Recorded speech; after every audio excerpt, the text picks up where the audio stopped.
So last section in chapter 2 is percent change. It's section 2.10. It does somewhat correspond to 2.9. We did percents already. Is over of equals percent over 100.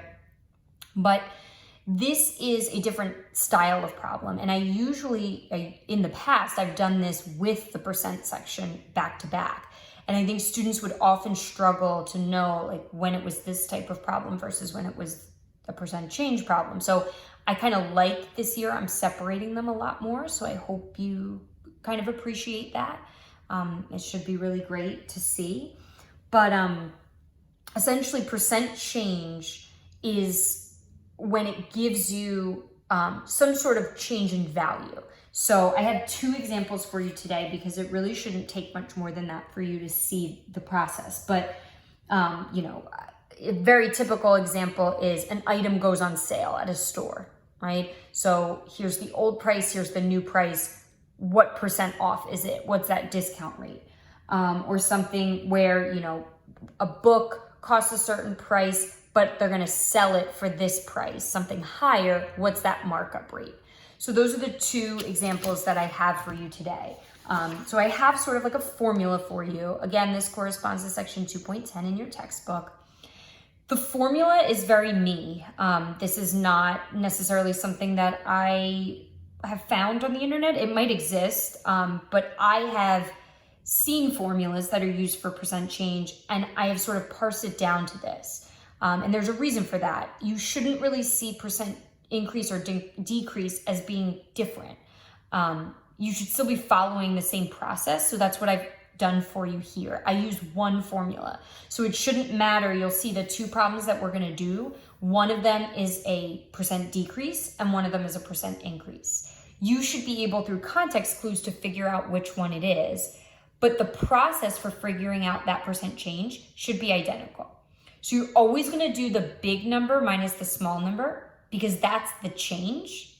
And then you're always going to divide by the old value because that's what you're finding. You're finding how much did it change relative to that original value. So you always do big minus small because that's the difference in the 2 prices. And you always compare to the old value. So big minus small over old. And then you want to just take that answer once you get it and multiply it by 100 so that it reads as a percentage. So that's just a little tricky. When you see 0.26 in the calculator like that, you have to understand that that's 26%. It's not 26, it's 26%.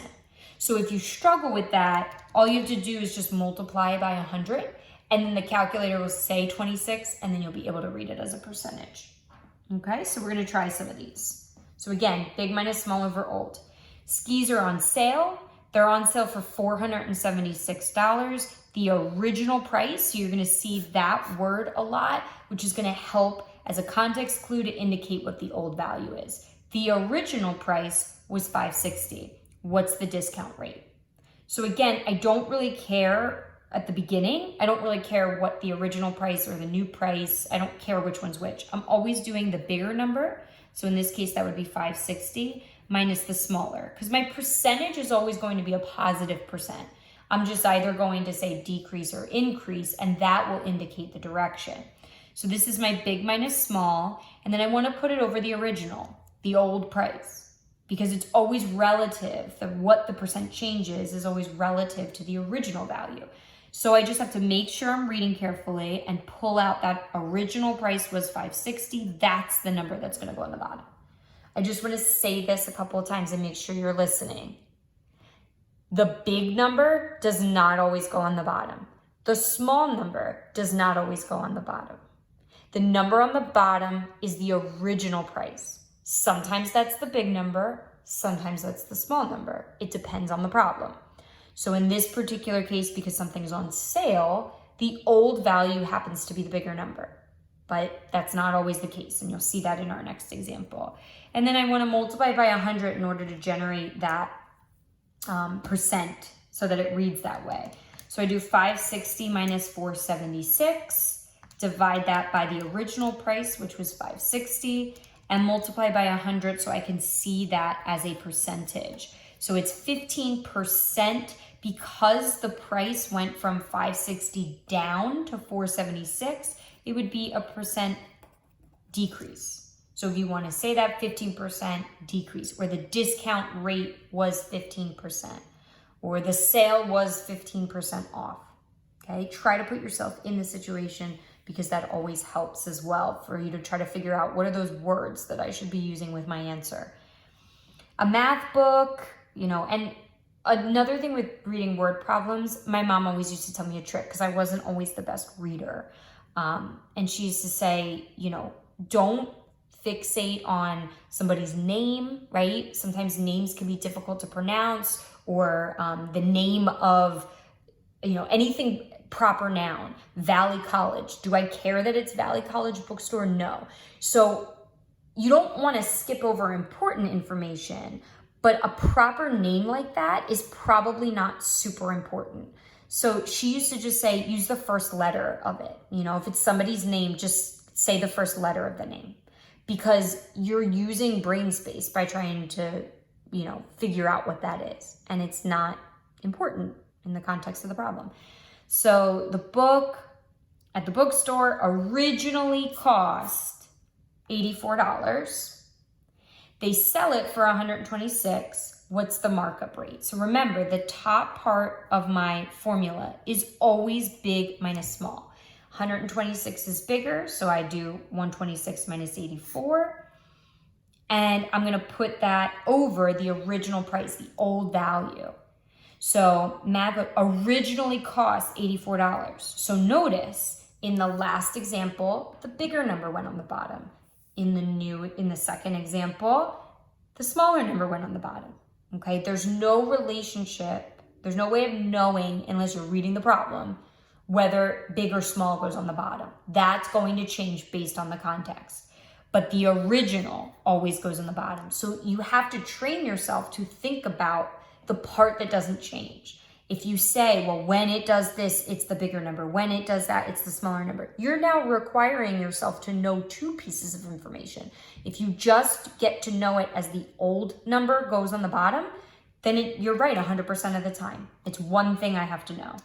So I'm subtracting, finding that change first, that difference, dividing by the old price, right? So finding its relative value to the old price, and then multiplying by 100 if I want to see that percentage read. And again, if you want to say increase, right? If you want to say markup rate is 50%, anything like that will work. Now you just want to be careful. Sometimes I could give you a problem where you're not being asked to find the percent change, but you're given the percent change.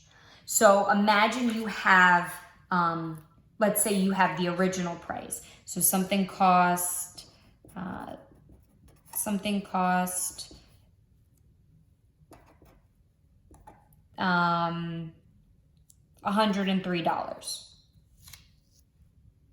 Okay, and it now has a new price. I don't know what that is, okay, but it's a 26% decrease.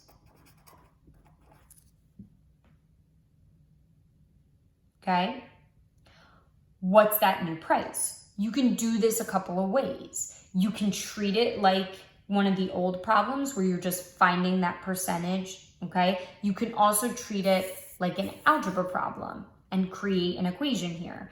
So it's going to decrease, which means this is the big number. I don't know what the small number is because that's what I'm trying to find.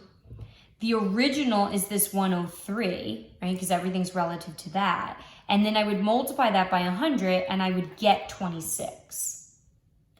And then you're essentially solving this for x, right? So that's a method to doing this problem. You could find what 26% is and then subtract it. You could do that. But you could also try to figure out, well, what's the new price based on the fact that I'm solving this equation, in which case you would divide by 100, multiply by 103, and then subtract 103, and then divide by -1. You're solving this equation, working outside in, solving for x.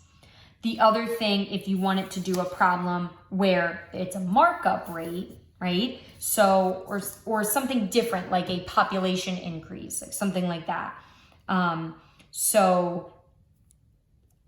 The population increased to 157. Let's just say it's in thousands or something like that so that it seems reasonable. Okay, the population increased to 157. The percent increase rate was 15%. What was the original population? So then again, it's because it's increasing to, so this is the bigger number, but you don't know the smaller number. But because it's increasing to this, I don't know what that original value was. So that bottom is also unknown, times 100 equals my 15%. So this one's just a little tougher. You divide by 100 and then you'd have to multiply by that x on both sides. So I'll show you how to solve that one since it's a little tougher. So I divide both sides by 100. That would give me my decimal. I'd multiply. Remember, if you have that variable in the denominator, you got to get it out of the denominator. And now you have a -1x and a 0.5x. You have variables on both sides. So I'm going to add x to both sides to get rid of it on the left. So I'd have 1.15x, and that's the value I would divide by.